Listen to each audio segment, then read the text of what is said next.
Yun, medyo lumalayo na yung image ko as Nico Max. Oo nga, nakatawid pa. Ano ba nangyari? Bakit bigla kasi tinawid?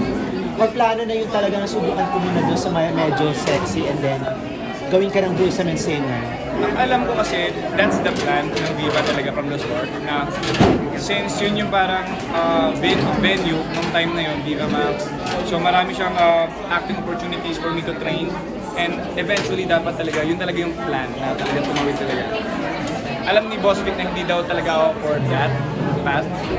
How do you, anong natutunan mo sa estado ng career mo? I mean, yung steps ng career mo?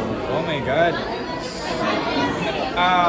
Sobrang happy ko kasi feel ko medyo malayo na yung narating ko. Since nilaunch kami as hashtags way back 2017, isa ako sa mga hashtags na present sa Showtime kasi walang ibang project. So ngayon medyo meron na kahit paano, and then nakapag-focus na ako in writing songs, producing my own songs, directing my music videos, lahat yun. And malapit ko, sorry. And hindi posibleng maling ka kay Bea. Pinag-usapan niya na ba ito or something? Na? Trabaho lang. So yeah, for now, trabaho ko. We're pretty close naman ni Bea talaga. Medyo okay naman kami. Yung mga tao, sinasabi naman nila na may chemistry, na makikita na nila yung closeness namin. So for now, I'm happy na komportable kami sa isa't isa since meron kami trabaho pang gagawin. Ano reaction ni Vice sa takbo ng career? Oh! Vice Ganda is one of the people na talagang sobrang proud sa akin. Sinasabi niya sa akin yun nung birthday niya, nandun kami sa saan nga yun? Basta yung birthday niya malayo, sabi niya na, Nueva Ecija na parang proud siya sa akin sa nangyari. Hindi niya lang sinasabi, pero nakikita niya in social media na ganito, may bagong song, may bagong project, and very supportive talaga siya ever since.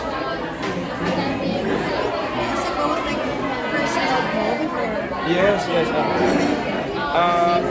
Nag-start akong kumanta, 3 years old pa lang ako. Nag-start akong magsulat ng kanta, 3rd year high school. So yun yung first love ko talaga, pagkanta. So sabi ko nga, kung ipa-priority ko lang yung talagang ginagawa ko. First is music, acting, dancing, and then kasama yung writing, kung ano na yung mga sinusunod. You're also singer-songwriter, no? Ever since po. Sana malaman ng mga tao. So yun ba, nakapag-release na po ng 17 songs. Wow! Hindi lang alam namang ibang tao, pero lahat po yun sulat ko po. Siguro 3 doon o 4 doon. Sinulat ko sa purpose ng pag-OST na sa mga projects ko before. Yes, yun po.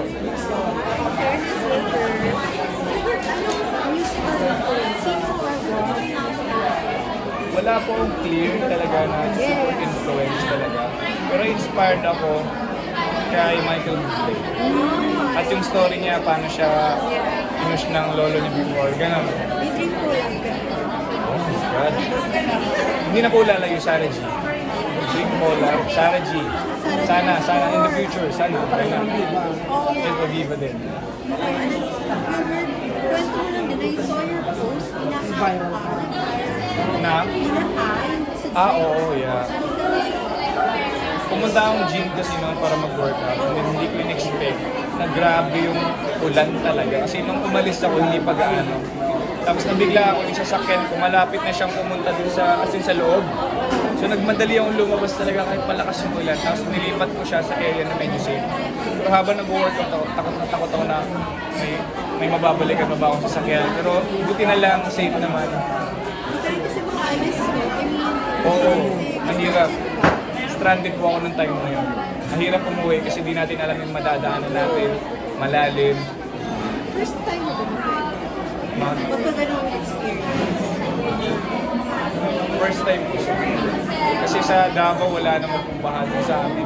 Kung mismo saan kami inana sa Magunay, Davao do Sur, never parang nagkabahan ng totoong baha talaga. So, konti na lang, aabot ko siya sa mga ginanaan. Yes po, konti na lang talaga. Doon sa area na kung saan ako nagpa-park. So kailangan nalis ko agad. Since first car ko pa naman yun. First car mo yun. 2022 lang din. What did you ask her? Parang humingi ka ba ng rescue or sa mga pinukulan? Ay, hindi naman po. Hindi naman siya ganun kalala. Kumbaga, nasa magandang area naman ako kahit paano. Yung parking ko lang medyo malalim. So agad-agad ko na lang nilipat para hindi na lumala. Kaya mo yun, sabado, pero Oo! Nag-workout ako, salamin, okay safe pa. Kada set ko, okay safe pa. Ganun nangyayari mismo. Pero ano, maliban pa sa mga ito sa Chasing Number 1, ano pa yung mga dream project mo? Kasi I heard, parang pangarap mo rin yung Elastic Man. Isa sa mga, kasi may story yan eh. Yung pinaka-idol ko kasi talaga na figure is from anime, which is si Luffy from One Piece. And then Robber kasi siya. Eh parang Elastic Man is the closest na pwede ako maging real life na Luffy. Parang ganon. So, na-inspire ako. At yun, syempre, to be Elastic Man talagang medyo privilege yun. Na isa ka na, magiging kasama ka na sa history talaga ng mga Pinoy superheroes. Kumbaga, nandun ka na talaga sa Google, sa mga libro. So, it's an honor if ever. If ever magbigyan. Kasi nagko-comedy ka. Sana magbigyan po. Question lang, balik na ako sa music. Paano yung writing process mo? Yung writing process ko, yun yung medyo complicated kasi out of thin air, galing siya sa hangin lang.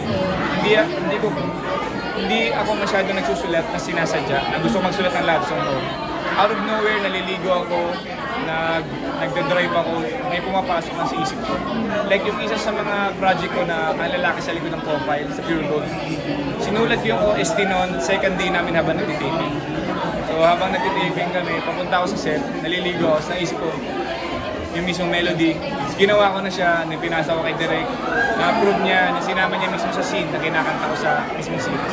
So far, yung sa mga na-release mo na, ano yung mga pinaka-nagustuhan mo isulat?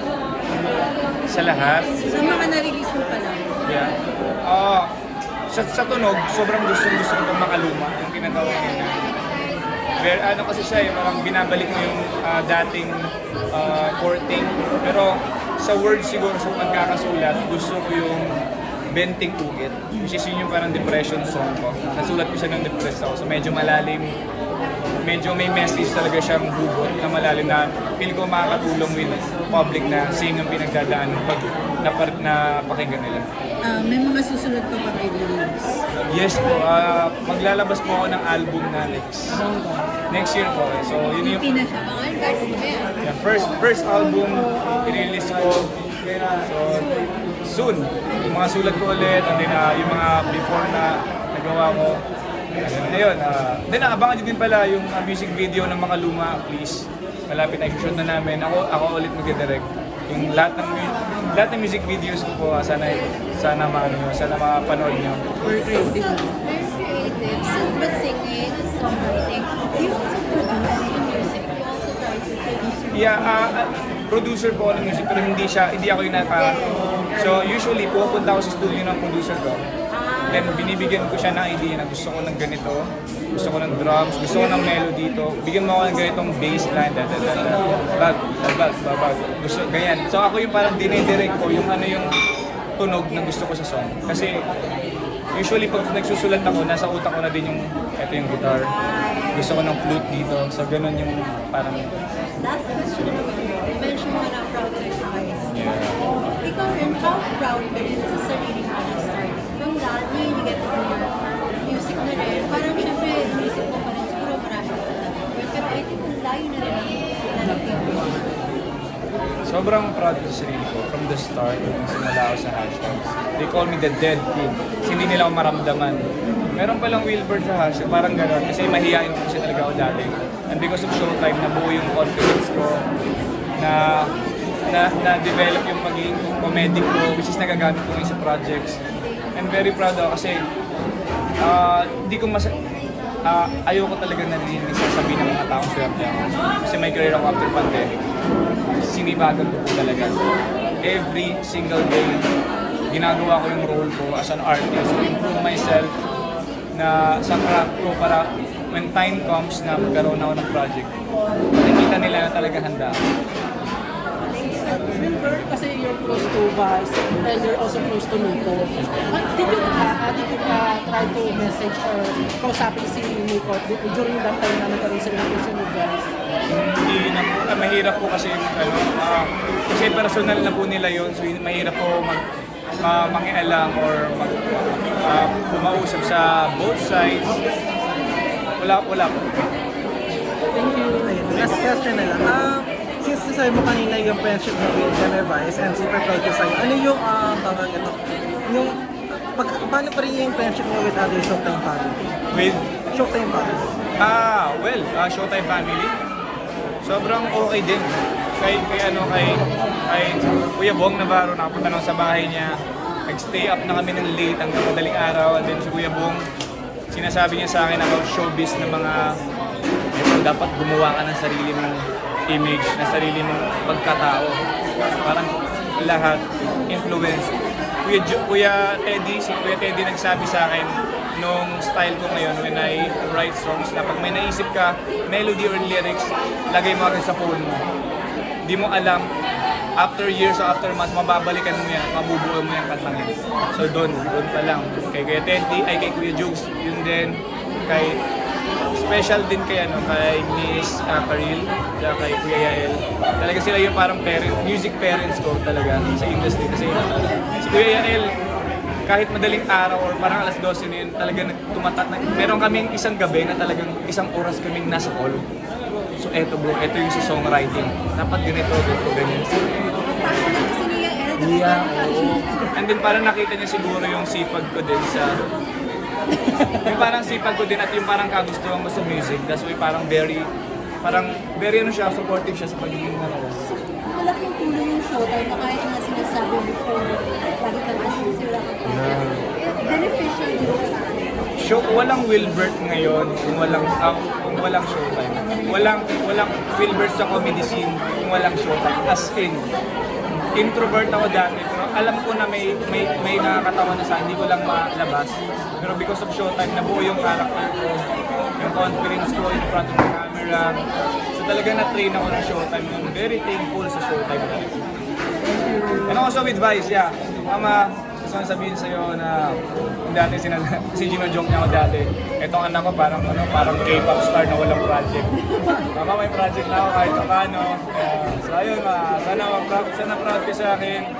Alam ko, kahit hindi mo siya sinasabi talaga vocally, pero naririnig ko kasi, nahuhuli ko siya. Pinagyayabang niya ako sa mga friends niya sa bahay na hindi ko naririnig. Thank you.